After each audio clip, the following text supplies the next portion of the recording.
छत्रपती शिवाजी महाराज की जय। जय भवानी, जय शिवाजी, जय शिवाजी, जय भवानी, हर हर महादेव। संभाजी महाराज की। त्याबरोबर आजही आम्ही त्याच्या शेतीचं पाणी बंद केलं, त्याच्या घरच्या लाईट्स कट केल्या, त्याचे व्यवसाय ते थांबवले सगळं. म्हणजे टोटल त्याला नाकाबंदी या ठिकाणी या गावानं आणि या ग्रामपंचायतनं केलेले आहे. त्यामुळे पण अशा प्रकारचे जे जिहादी माफिया आहे, धर्मांत इस्लामिक रेडिकलिझम करायला निघाले आहेत,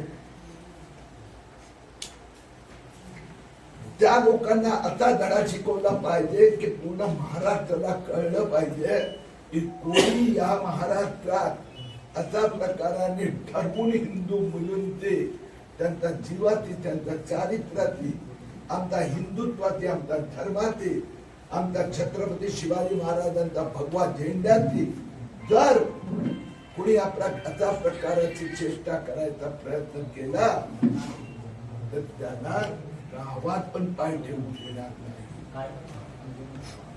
मी आपल्याला एवढंच सांगतो, याचा तपास सुरू झालेला आहे.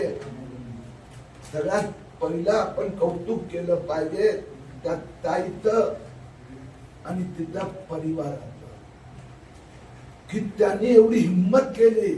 माझं काय होणार, माझ्या परिवाराला लोक काय म्हणणार असं नाही विचार केला, की माझ्या मुलीला तर छळायचा प्रयत्न केला. त्या मुलीने असा विचार केला की मी तर जाणार सामोरे, पण किमान सामोरे गेल्यामुळे असे नराधम 5-15 वर्ष जेलच्या बाहेर निघणार नाही, त्याची काळजी देवेंद्र फडणवीस सरकार निश्चितपणे घेणार. परंतु त्याच्यामुळे आणखीन मुलींचा जीवाचे खेळ करण्याचं पाप थांबणार. एप्रिल महिन्यात असे 6 प्रकारच्या घटना बाहेर आल्या, जिथे अनेक मुलींना फसवण्याचा ह्या धर्मांना मुस्लिम लोकांनी प्रयत्न केला. सगळ्या ठिकाणी पद्धत सारखीच आहे. हे कुठलं मोठं षडयंत्र आहे आणि म्हणून सगळ्या ठिकाणी SITची रचना करण्यात आली आहे आणि ह्या सगळ्यांवर अशी कारवाई करणार की कोणी महाराष्ट्रात राहून आमचा ताईची माहिती खेळायचा प्रयत्न करणार नाही. आणि माफीचं नौटंकी कोणी करू नये.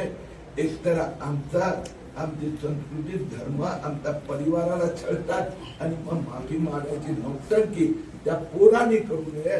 तो गुन्हेगार आहे, 15 वर्ष बाहेर येणार नाही याची आपण काळजी घेऊ. धन्यवाद.